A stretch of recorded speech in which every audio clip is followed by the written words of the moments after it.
conseguia explicar, até que finalmente encontrou respostas. Vamos então conhecer a história da Margarida Freitas. Boa tarde, Margarida. Bem-vinda à Tarde é Sua. Margarida, quando é que começou a sentir algo diferente? Eu comecei muito nova. Muito novinha? Eu tinha mais ou menos 8 anos. 8 anos? Sim. Comecei uma noite, acordei, senti uma mão passar-me pelas costas abaixo. Uma Mas mão? foi uma mão. Mas sentiu mesmo? Senti mesmo. Nem foi uma impressão, foi mesmo uma mão? Foi mesmo uma mão. Isso eu tenho a certeza. Eu lembro-me de começar aos gritos, a chamar pela minha mãe, a dizer-lhe o que se tinha passado e ela dizer-me para mim, não, isso é impressão tua, estavas a dormir, foi um pesadelo, mas não. Eu ainda hoje consigo sentir aquela sensação, foi mesmo muito física. A partir daí, às vezes era um sopro, uma respiração, sentir uma presença ali perto, sentia às vezes como se estivesse a ser constantemente observada, uma observação muito persistente. Mesmo às vezes a mexerem-me. Mas nunca chegou a ver nada? Era só essa sensação? Sim, às vezes uma sombra, mas nada assim muito concreto. Muito concreto. Sentia presença de algo, mas sim, não ia para além disso? Não. E decidiu contar à família, aos amigos? Eu contei à minha mãe. Como ela não acreditou, a partir daí eu sentia, mas não contava a ninguém. Guardou sempre? Sim. Si. Mas não deve ser fácil viver assim sem partilhar. Não, é um pouquinho difícil porque nós às vezes sentimos-nos completamente estranhos e às vezes quando começamos a abordar esse tema, mais ninguém sente, mais ninguém viu, mais ninguém...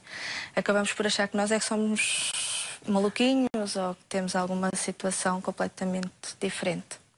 E as coisas foram-se mantendo? Os episódios foram acontecendo com maior frequência ou não? É assim, durante a adolescência foram acontecendo, alguns eu fui ignorando, outros fui esquecendo, outros fui passando para trás. Até porque não entendia muito bem o que é que era, não é? Sim.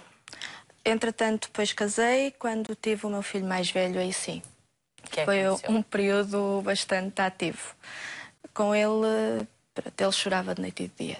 De noite e de dia. Às vezes ele começava a chorar, eu tirava-o de casa, ele adormecia, ia ao hospital. Quando lá chegava, dizia o meu médico, oh mãe, é o primeiro filho. Mas o que é certo é que quando eu chegava Portanto, à casa... ele era mesmo muito bebê. Era. Que tinha que idade? Meses? Aliás, ele desde que nasceu. Desde que nasceu, desde recém-nascido? Até os meses? Os primeiros 2 anos. Os primeiros 2 anos? 2 anos. Ele chorava, mas chorava imenso. Mesmo muito, muito.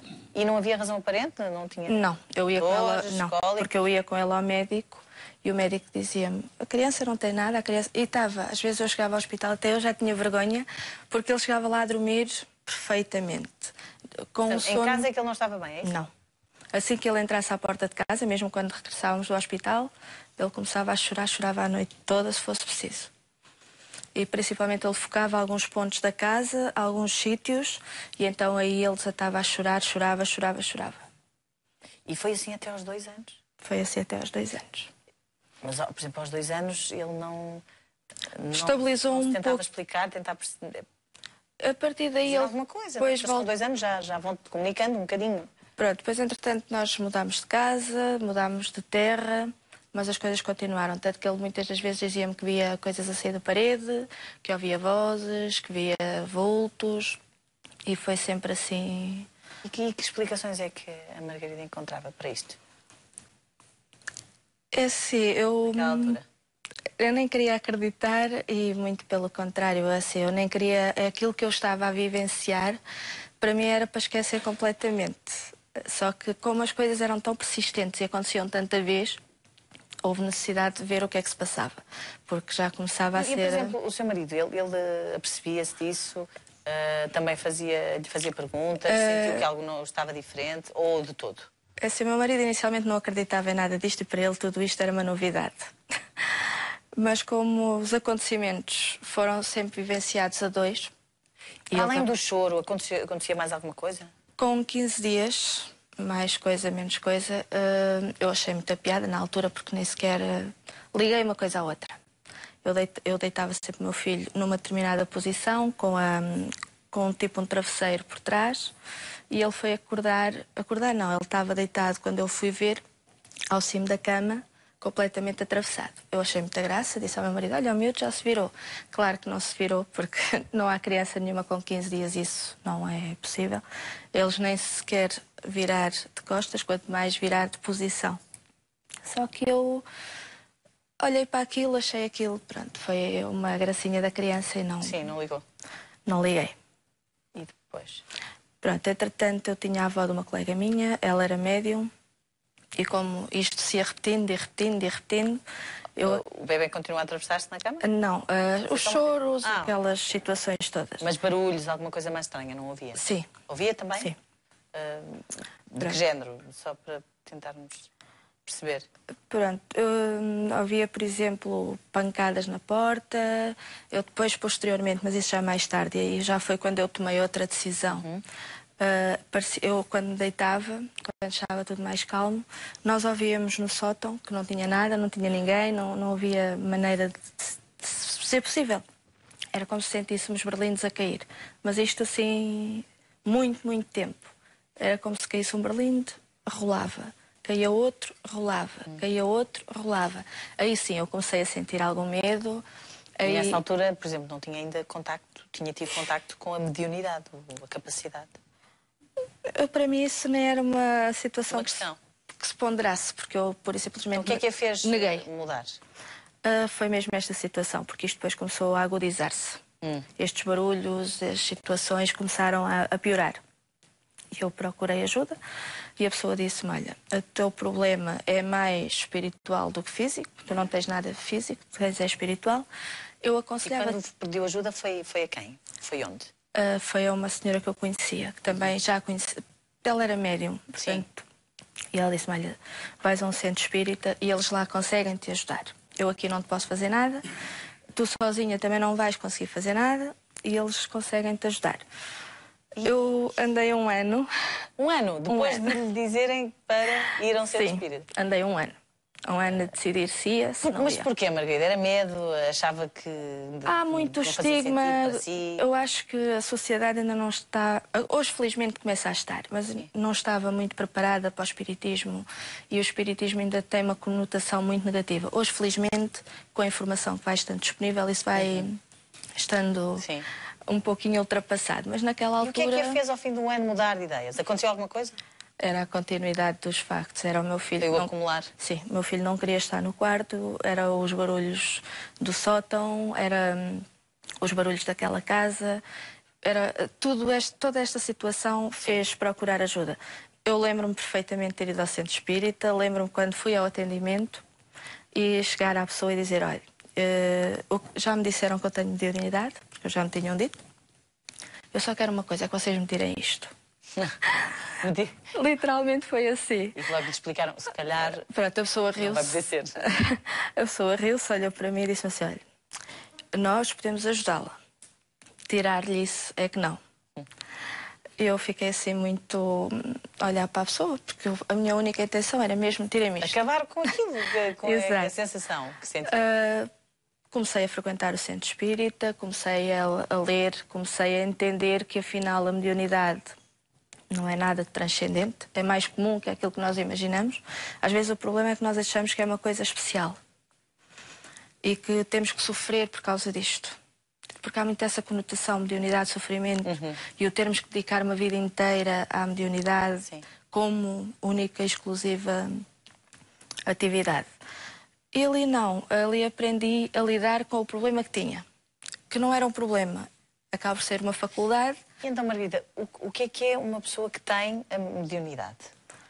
Uma pessoa que tem mediunidade, no fundo, é uma pessoa que tem um sexto sentido, que pode estar mais ou menos desenvolvido. Pronto, há vários tipos de mediunidade e que é uma coisa perfeitamente normal, que nós podemos viver com ela normalmente, desde que saibamos como. E uma pessoa com mediunidade consegue comunicar com outro plano? Sim. Outra realidade, é isso? Sim, consegue comunicar com... E é isso que acontecia consigo? É isso que te foi explicado? Acabou por ser um pouco isso, ou seja, a nós o espírito não morre, o que morre é o corpo. E nós continuamos. Nós, todos os espíritos. E que nós comunicamos uns com os outros, porque também a vida continua, tanto de um lado como do outro. A que conclusões chegou em relação ao choro constante do seu filho, aos barulhos que ouvia? Conseguiu perceber depois, mais tarde, o que seria? Porquê é que aconteceu? Sim, eu soube porque, pronto, muitas das vezes eram entidades que se aproximavam dele e como provavelmente ele também não sabia o que é que estava a ver, chorava. É a única manifestação que as crianças acabam por ter e ele chorava por essa situação. E os barulhos? Os barulhos eram formas que... As mulheres que usam Evax sentem-se 100% limpas todo o dia. Com Evax vais sentir-te limpa. Vai nos chamar a atenção, nós estamos aqui. Eu sinceramente acho que a mim foi uma forma de me despertar que havia algo mais e de eu procurar um percurso de vida diferente, não me isolar, não estar ali isolada, não estar... Eu vou conversar de novo com o José Lucas, que já está desde a outra parte connosco. É fundamental esta procura, este pedido de ajuda, porque se calhar a vida fica mais tranquila, mais serena. Eu estava-me aqui a recordar de uma entrevista que um eminente psiquiatra português, o professor Dr. Mário Simões, professor da Faculdade de Medicina, uma vez deu à Notícias Magazine, passa publicidade, onde ele abordava precisamente estes fenómenos chamados de paranormais e onde ele dizia que não havia ninguém melhor do que os centros espíritas para lidarem com uma realidade que a medicina ainda se recusa a lidar. Agora imagine o caso da doutora Margarida, né? Uma pessoa licenciada, a aparecerem nestas coisas, assim, não me vou juntar aos espíritas, né? Que são gente reles e como muitas pessoas pensam, e gente de má fé, porque o espiritismo não tem nada a ver com o charlatanismo, nem com crendices, nem com negócios, nem com benzeduras, nem com magias, bruxarias, etc. Portanto, por exemplo, quem nasce com mediunidade, com a característica, chamemos-lhe assim, o que é que tem o ideal, diferente em relação a alguém que não tem? Tem, como disse muito bem, uma espécie de um sexto sentido. Tem a capacidade de perceber o mundo espiritual. Uns ouvindo, são os médiuns audientes, outros vendo, os médiuns videntes, outros falando, são os médiuns de psicofonia ou de fala, outros escrevendo, como era o caso de Fernando Pessoa, escrevem automaticamente ou semi-automaticamente. Repare, este assunto é de tal maneira importante hoje em dia. Por exemplo, nós no dia 1 e 2 de maio vamos ter um evento em Óbidos, as 11ª Jornadas de Cultura Espírita, onde vamos ter médicos espíritas, né? Desde cardiologistas, psiquiatras, pediatras ligados à área da oncologia, entre outros especialistas noutras áreas como jornalistas, militares, professores, etc. E o que é que vai acontecer? E o objetivo é precisamente estudar a mediunidade, estudar essa interação entre o mundo espiritual e o mundo terreno, né? Porque hoje em dia, recordando as palavras do Dr. Ian Stevenson, aquele eminente psiquiatra americano, recentemente falecido, ele esteve num simpósio Há Quem Além do Cérebro no Porto, onde ele disse que estava provada cientificamente a reencarnação e que hoje em dia era possível acreditar na reencarnação com base em factos e na comunicabilidade dos espíritos. Isso foi uma entrevista que ele deu também para a Notícias Magazine, mais ou menos na mesma altura, 98, e que está nos arquivos. O que nós sugerimos às pessoas é que estudem, que não se metam nas mãos de charlatães, procurem centros espíritas idóneos que não cobrem dinheiro, nem aceitem. Portanto, um centro espírita nunca cobra? Nunca cobra.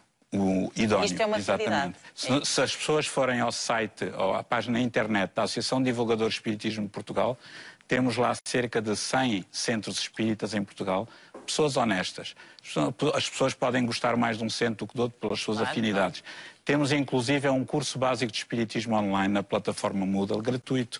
Qualquer pessoa em qualquer parte do mundo, principalmente para pessoas como aquele jovem que nós vimos há pouco, não tem centro espírita. Quem nos estiver a ver e se tiver podem esta estudar. dúvida, E o espiritismo, o espiritismo, a doutrina espírita, não é mais uma religião, mais uma seita, é uma filosofia de vida, em que não se acredita, tem de se estudar, como tem de se estudar física, química, filosofia, matemática, etc. Obrigada. E esta é de facto a grande abertura, é que nós somos seres imortais temporariamente num corpo de carne, não somos seres carnais, né? Que vamos morrer um dia. Né? Isso é o grande equívoco da humanidade. Obrigada, José. Ficam aqui os seus conselhos para, por exemplo, quem nos puder estar a ver e esteja na dúvida, como durante quase um ano aqui a Margarida teve até procurar um centro espírita. Margarida, a Margarida diz que é uma médium consciente, não é? Sim. O que é que isso quer dizer? Eu tenho a noção do que é que o espírito está a transmitir. Ou seja, eu naquela altura, é como se eu captasse a ideia do espírito e a transmitisse, mas tenha consciência do que se está a passar.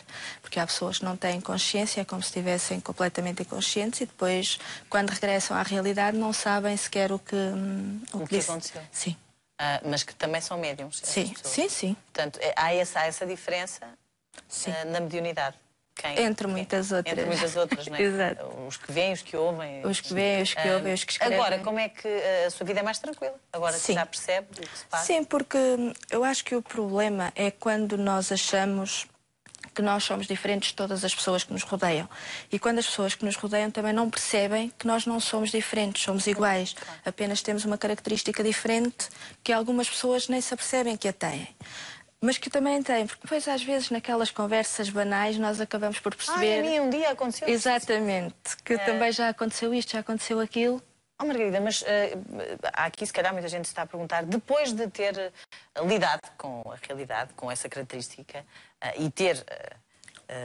enfim, aceitar o que estava a passar, os fenómenos, enfim, continuaram, acalmaram, continuaram. Continuam, só que nós já não lhe damos aquela importância que já não têm receio. Exatamente, já não lhe damos muito. Mas continuam os barulhos? Sim, as mas eu costumo dizer, eu agora mudei para um apartamento e costumo dizer, barulho que seja barulho é sempre do meu vizinho, seja lá ele de onde for. Já não é... Não, pronto. Nós agora... Hoje em dia eu acabo por brincar um pouco com a situação. Se calhar aquilo que me assustava há uns tempos atrás, hoje já lido com alguma naturalidade e já não tenho aquele medo, aquela fobia. E acabamos por ter uma vida perfeitamente normal, sem estar com receio disto, daquilo. Sabemos que a vida continua, que há esta comunicação no fundo, entre estes dois mundos e que é perfeitamente normal. Ou seja, somos pessoas normais. Nem mais, nem mais. Exatamente. E é com estas palavras que terminamos. Obrigada, obrigada. José Lucas, obrigada também, Margarida, e felicidades. Obrigada, um aplauso. Que acho que se calhar nos pode ajudar aqui a tentar perceber um bocadinho, se identifica alguns dos sintomas que o Tiago diz ter. Sintomas, é que lhe podemos chamar, mas sintomas. Sim. Essa situação que foi relatada é uma situação dramática para milhares de jovens hoje em dia em Portugal, porque é algo de factual, é algo que acontece na nossa vida e que é algo que a grande maioria dos psicólogos e psiquiatras não dominam. Felizmente em Portugal já há muitos psicólogos e alguns psiquiatras que são espíritas e que entendem isso e que podem ajudar. Se o Tiago for um psicólogo ou um psiquiatra que não saiba nada de espiritualidade, ele não tem condições de o ajudar. Daí o terem-lhe dito, isso são nervos ou algo do género. Permita-me só recordar-lhe que o atual manual da psiquiatria, o DSM-5, a última versão, já reconhece antropologicamente a mediunidade e recomenda que os psiquiatras não vejam nos seus clientes que relatem visões ou ouvir coisas que os outros não ouvem ou percepções extrasensoriais, que assumam isso como uma possibilidade cultural, antropológica e não como uma distonia mental. O que acontece é que nós, em Portugal, em termos de mentalidade, estamos muito atrasados ainda. E o que é que uma pessoa, como o Tiago, que diz ouvir, sentir o que acabou de ouvir no relato, deve fazer? A quem pode pedir? O que nós aconselhamos, do que nós sabemos, não vemos que possa encontrar melhor ajuda a não ser num centro espírita. Um centro espírita é uma associação cultural, como outra qualquer, só que dedica-se ao estudo, à divulgação e à prática da doutrina espírita, gratuitamente, nas horas vagas de cada um de nós. O que aconselhava era que ele recorresse a um centro espírita. Na ausência de um centro espírita na sua zona, nós iremos providenciar contactos de pessoas que também têm essa faculdade, que se podem juntar, criar um grupo, estudar, porque aí é de Castelo Branco, não é? Sim, sou da zona. Exato. Começam da zona de Castelo Branco. E começam porque quando as pessoas começam a perceber que há outras pessoas como elas, que têm as mesmas características... mais integradas, não é? Não tão postas de parte, não é? Não tão estranhas ao mundo. E não só, repara... Por exemplo, José, uma dúvida que eu tenho. Alguém que, como o Tiago, se dirigir a um centro espírita, o que é que começa por ser feito com ele? São conversas? Sim, é um atendimento, uma conversa, portanto, onde se vai explicar o que é que se passa com a pessoa, dar uma determinada orientação. Nós hoje estamos na sociedade do fast, né? O fast tudo. O fast food é tudo para ontem. E do ponto de vista espiritual, as pessoas também querem resolver os problemas interiores espirituais, mas que sejam os outros a resolver. Então recorrem aos cartomantes, aos astrólogos, aos médiuns comerciantes, aos bruxos, etc. Ora, onde houver comércio, aí não está o espiritismo. Não, o espiritismo não tem nada a ver com isso. É algo de muito sério. Isto não é algo que se tire, porque não é nenhuma doença, logo não tem cura. É uma característica, é um sexto sentido. Portanto, vamos fazer só uma pequena analogia, só para ele perceber. Sim. Imagine que ele era cego de nascença, eu penso já uma vez contei isto aqui em estúdio, e que ia pela mão da mãe e que de repente começava a ver. Aquela faculdade que é natural para a mãe, para ele ia ser um tormento. Claro. Iria ter de aprender a usar óculos de sol, cuidado, portanto, não passes agora que está vermelho, não sabe que era vermelho. O Tiago pode pedir ajuda, então, aconselhamento também num centro espírita, e tem que começar por si a aceitar o que tem, como é, aceitar-se como é, e tentar, a partir daí, fazer o seu caminho. Sabe, não é? Que o espiritismo é essencialmente uma escola para todos nós. Que orienta e que encaminha. Que nos explica o que somos, quem somos, o que andamos aqui a fazer e para onde vamos. E sobretudo aceitarmos-nos, porque é o início de uma caminhada para a felicidade. A pessoa fica consolada e fica mais serena. Não é? Claro que sim. Tiago, espero que ouça os conselhos, espero que possa ser ajudado